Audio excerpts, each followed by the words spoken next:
जब कर्ण ने श्री कृष्ण से पूछा मेरा क्या दोष था, तो जानिए श्री कृष्ण ने क्या उत्तर दिया। कर्ण ने कृष्ण से पूछा, मेरा जन्म होते ही मेरी माँ ने मुझे त्याग दिया, क्या अभेद संतान होना मेरा दोष था? द्रोणाचार्य ने मुझे शिक्षा नहीं दी क्योंकि मैं क्षत्रिय पुत्र नहीं था। परशुराम जी ने मुझे सिखाया तो सही, परंतु शाप दे दिया कि जिस वक्त मुझे उस विद्या की सर्वाधिक आवश्यकता होगी मुझे उसका स्मरण नहीं होगा, क्योंकि उनके अनुसार मैं क्षत्रिय नहीं था। केवल संयोगवश एक गाय को मेरा बाण लग गया और उसके स्वामी ने मुझे शाप दिया, जबकि मेरा कोई दोष नहीं था। द्रौपदी स्वयंवर में मेरा अपमान किया गया। माता कुंती ने मुझे आखिर में मेरा जन्म का रहस्य बताया भी तो अपने अन्य बेटों को बचाने के लिए।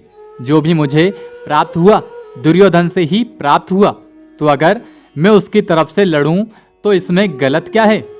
तब श्री कृष्ण ने उत्तर दिया, कर्ण, मेरा जन्म कारागार में हुआ। जन्म से पहले ही मेरी मृत्यु मेरी प्रतीक्षा लगाए बैठी थी। जिस रात मेरा जन्म हुआ उसी रात माता पिता से दूर किया गया। तुम्हारा तो बचपन खड़ग, रथ, घोड़े और बाण के बीच उनकी ध्वनियों में बीता है।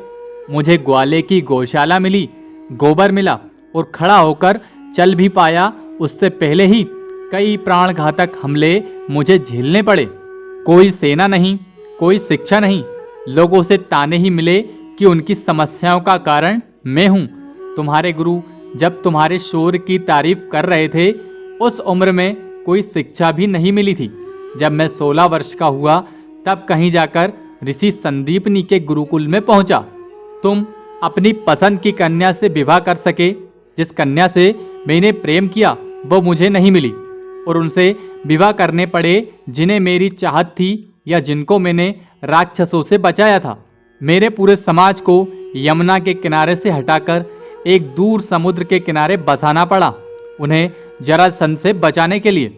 रण से पलायन के कारण मुझे रणछोड़ भी कहा गया।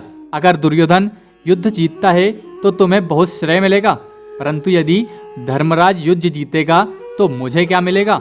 मुझे केवल युद्ध और युद्ध से निर्माण हुई समस्याओं के लिए दोषी ठहराया जाएगा। एक बात का स्मरण रहे कर्ण, हर किसी को जिंदगी चुनौतियां देती हैं। जिंदगी किसी के भी साथ न्याय नहीं करती। दुर्योधन ने अन्याय का सामना किया है तो युधिष्ठिर ने भी अन्याय भुगता है, लेकिन सत्य धर्म क्या है यह तुम जानते हो। कोई बात नहीं, अगर कितना ही अपमान हो, जो हमारा अधिकार है वो हमें ना मिल पाए। महत्व इस बात का है कि तुम उस समय उस संकट का सामना कैसे करते हो। रोना धोना बंद करो कर्ण, जिंदगी न्याय नहीं करती।